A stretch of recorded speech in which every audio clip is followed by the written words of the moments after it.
ભગવાન શ્રી રામના અનન્ય ભક્ત, પરમ પરાક્રમી, જીતેન્દ્રિય અને જ્ઞાનીઓમાં અગ્રણી, જગતના 7 ચિરંજીવીઓમાં જેમની ગણતરી થાય છે એવા હનુમાનજી સેવા ધર્મના પ્રેરણા સ્ત્રોત આજ હજારો વર્ષથી જન સમુદાયના હૃદયમાં શ્રી રામ જેટલું જ આદરણીય સ્થાન હનુમાનજીને મળ્યું છે.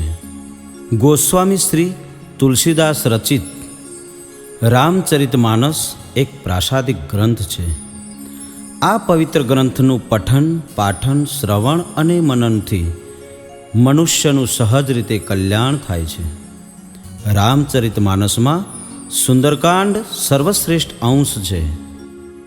સુંદરકાંડમાં રામ શબ્દ 51 વખત આવે છે અને હનુમાન શબ્દ 21 વખત આવે છે. સુંદરકાંડમાં સુંદર શબ્દ 9 વખત આવે છે અને 9 એ પૂર્ણાંક છે. એ અર્થમાં સુંદરકાંડ પૂર્ણ છે, આપણી બધી જ આશાઓ પૂર્ણ કરે છે.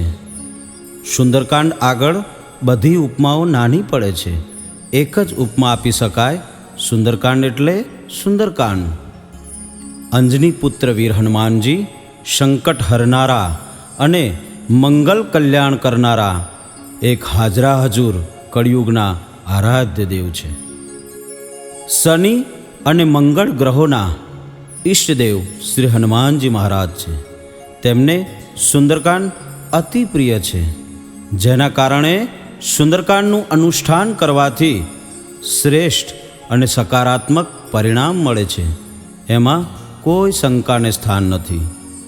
સુંદરકાંડના દૈનિક પઠનથી તન મનમાં સકારાત્મક ઉર્જા શક્તિ ઉત્પન્ન થાય છે. તો આવો આપણે સૌ પવનપુત્ર શ્રી હનુમાનજી મહારાજના ગુણ ગાઈને કૃતાર્થ થઈએ.